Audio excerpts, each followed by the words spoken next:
Oh my God, first time buyers. You wake up and you have this bad feeling in the pit of your stomach and you don't know what to do and you can't get out of bed. And when you do get out of bed, you're like, where am I? Why am I here? That feeling is buyer's remorse, and it does happen unfortunately with some buyers. And I'm actually gonna go through a Reddit post and I'm going to read this person's experience who is a first-time buyer and they regret their purchase, and I'll give you my advice on how to kind of embrace your purchase and have a positive outlook.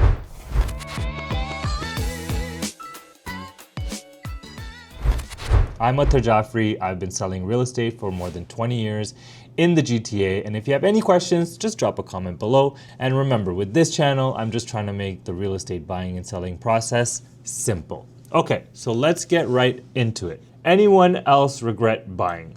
My whole life, I've been told that buying is way better than renting and to only rent for as long as it takes to save up and buy your own place. Well, I was naive and bought my first place a couple of years ago. A condo apartment. It needed renovations. I was hit with a special assessment. The management company is not great, and overall, I would have been financially and mentally much better if I kept renting and putting my money into my investments, stocks, and crypto, which are doing much better than real estate at the moment, at least in the neighborhood where I bought. Okay, so let's go through this first of all. They regret buying a condo. Now, I just want to see, this was posted last year. So it's been a declining market since last year. So time actually plays a role in kind of the way he's feeling.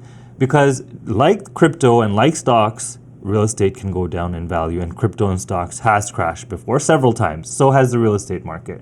So it's not like really if it's better or worse. Really, they're going to go up and down as the markets fluctuate. Both of them, all three of them, crypto, stocks, and real estate. So I don't know if he would have been better off keeping his money there. Maybe in the short term, maybe in this cycle he was better, but in the long term, if they can have a longer term mindset, there is return at the end of the tunnel when it comes to real estate. It's a tried, tested, and proven strategy over time. Now, he bought a year ago. Condo prices have been coming down since then as well. So I'm sure he's looking at his equity and it's disappearing every day. It's less and less and less. But eventually he has to remember, if he can hold on to this and he's affording it no problem, it will go up in value with time. So you have to remember that as a first-time buyer, it's not a short-term investment. It is actually a longer-term investment. That is key as a first-time buyer, not to have a little bit of buyer's remorse. If you remember this, that it's not a short-term game. You're not going to wake up and make money tomorrow on your property. Okay, so the next one is it needed renovations. Okay, I'm sure he saw that when he was purchasing it, so that's fine. I mean, units need renovations here and there. In a condo, I'm not sure how much it could have required.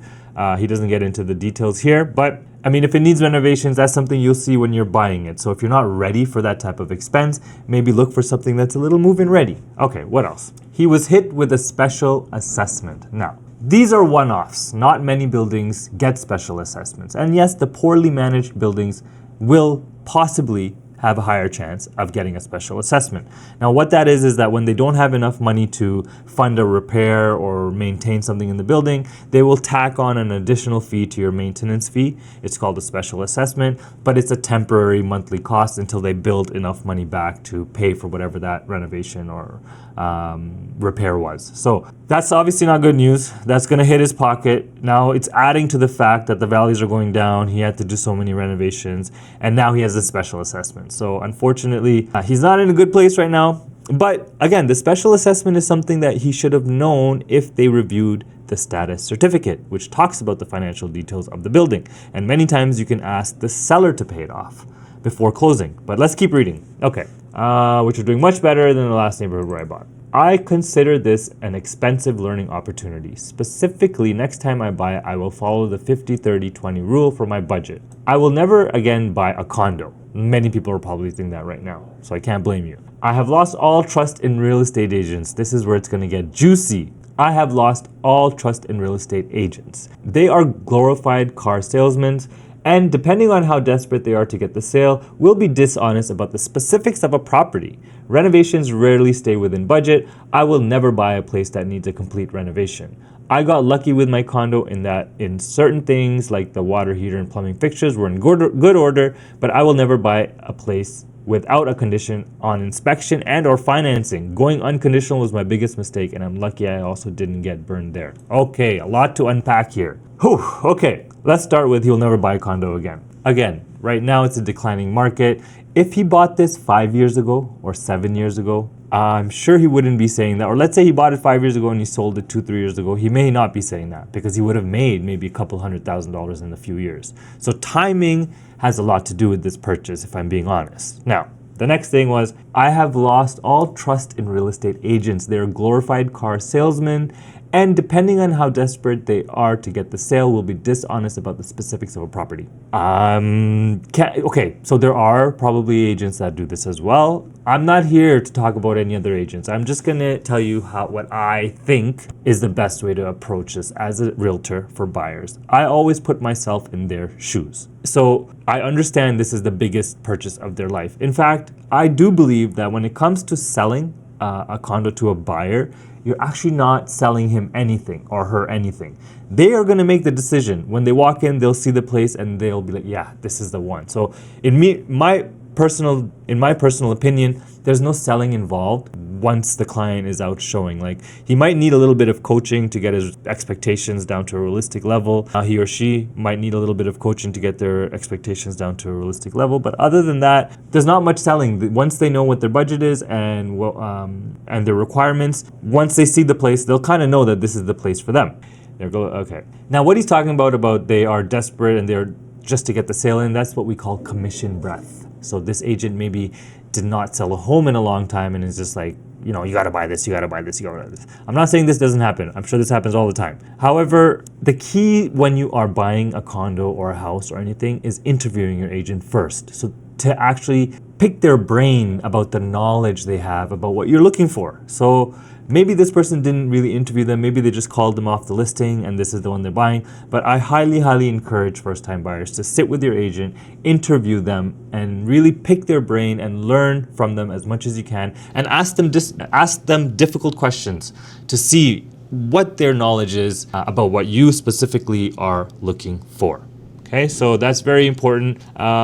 Okay, renovations rarely stay within budget. I mean, I can relate, but he should know this. You should at least have a 30% buffer for renovations. Any renovation, big or small, around 30%. Keep it on, add it to the cost of whatever estimate you've had or whatever budgeting you are doing. So I agree with this guy. It always goes over budget. It is what it is when it comes to renovations. You take down one wall, you realize you got to fix what's behind that. You fix that, you got to realize, okay. Then you realize, okay, I got to fix what's next to that. And it really just keeps on going like that. It's a snowball effect to some extent. Okay, so here, it's very interesting. I will never buy a place without a condition on inspection or financing. So this person, they bought it firm, basically, which now maybe explains why they didn't know about the special assessment, because they didn't have any conditions in the offer. I mean, when you're buying a condo or any property, but especially a condo, you have to have a condition of status, review of the status certificate. Now, you can review it before you put the offer in. So then if you've reviewed it and you're okay with it, then you don't need to include that condition in the offer because you've reviewed it and you know what's involved or what's in there. In this case, he's saying he didn't have a condition of finance or inspection. He doesn't say anything about the status certificate. Maybe he didn't even know that there was something called a status certificate. So now this comes back around to the agent. Did he interview the agent? Did they seem like they knew what they were talking about when they were explaining the buying process for a condo? So, I mean, there's no reason you have to go for a year ago's market. You really don't have to go firm unless there is like 50 offers on one unit. But even then, you still have to review the status certificate first. You should have your financing done. You could do inspection before you even put your offer in as well. There's not much to inspect in a condo, if I'm being honest. Taps, flush the toilet. There's not much else, to be honest, when it comes to an inspection. Most buyers that I've dealt with, they don't actually do inspection on condos. I think it's kind of not really a waste of money. I mean, you can, but honestly, when you're done with it, it's a little lackluster. It's not like a house where there's a foundation, there's a basement with all the plumbing, with all the furnace and AC and the humidifier and hot water tank and this and that. It's much less in a condo. So many people, they don't do an inspection on a condo.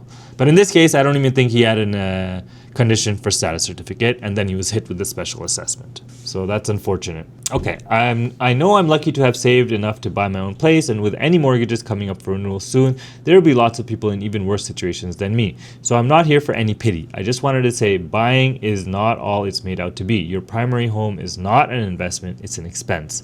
Renters, at least here in Ontario, have lots of protection and can avoid the costs associated with home ownership. This is true. They can avoid all the costs associated with home ownership, but again, I sound like a broken record, but I mean, it all comes back to time. The timing of his purchase didn't work out for him. You know, if he bought this 10 years ago, I'm sure he'd be laughing right now, and he would encourage everybody to buy instead of rent. So there's ebbs and flows in every market, which is why the long-term mindset is always going to be the victorious mindset when it comes to real estate. So I hope this helps. I'll kind of sum up things here. First thing is have a better mindset, have a positive outlook, understand what kind of market you're buying in. If it's a declining market, then you got to wait a little longer to to see the fruits of, you know, that ownership, that equity build up. Okay, review the status certificate, because he got hit with the special assessment. He would have known about the special assessment more than likely, because it's within a year that he may have bought it, that there is a special assessment coming. So he can be prepared. He can either not buy it or get the seller to pay it off. Okay, losing all your trust. He lost all of his trust in us sleazy car salesmen / real estate agents. I hear you, but best you can do is speak to an agent that you trust. You have to find someone that you trust, that you're spending the biggest, most expensive, that you're spending the most amount of money on, right? So if you're gonna buy something and you're gonna spend the most amount of money on it and you want some help with it, you should definitely trust the person you are working with. There are thousands of realtors out there. I'm sure there are some realtors out there that are coming from a good place, that are coming from a place of knowledge, that will give you their best insights and advice and educate you. That's number one. You have to be educated by a professional before making any of these decisions. Because, side note, if you were to look for a condo or a house with me, first thing I would do is ask you to come in, and I would literally address all of these things in my spiel, in teaching them and educating them. One by one, they'd understand, you know, what kind of market you're buying in, declining market, blah, blah, blah. Next unit might even sell for a little bit lower. Takes long time to see your gains, but overall, with time, you will see your gains. You have the right to an inspection, finance condition, and review the status certificate. And this will talk about the financials of the condo, your maintenance fees, etc., etc. So I hope this helps. A lot of it is mindset. A lot of it is being educated for first-time buyers so that they don't feel that buyer's remorse. It does happen sometimes. And you know what? Sometimes you can buy something and then later on, a year later or 2 years later, something completely unrelated from the moment you purchased it comes up, and now you have buyer's remorse. Well, newsflash, there's always going to be some type of maintenance or repair required in your home. And that comes in a package with home ownership. But with time, the return on investment always pays off. When the prices are going down, you just have to hang on with dear life, which I know is just like, sounds like, okay, he's just telling us to hang on with dear life, but it is what it is. You got to hang on until it recovers, and when it does, you will be laughing all the way to the bank. Anyways, this is my opinion. Hope it helps. First-time buyers, just take it easy, get educated, take your time, know your rights, and hopefully this will make things easier and allow you to embrace your purchase. I'm Mr. Jaffrey. If you guys like these type of videos, let me know. I can find some more interesting comments or questions and we can go through them one by one. Hope this helps. My goal with this channel is to make buying and selling real estate simple.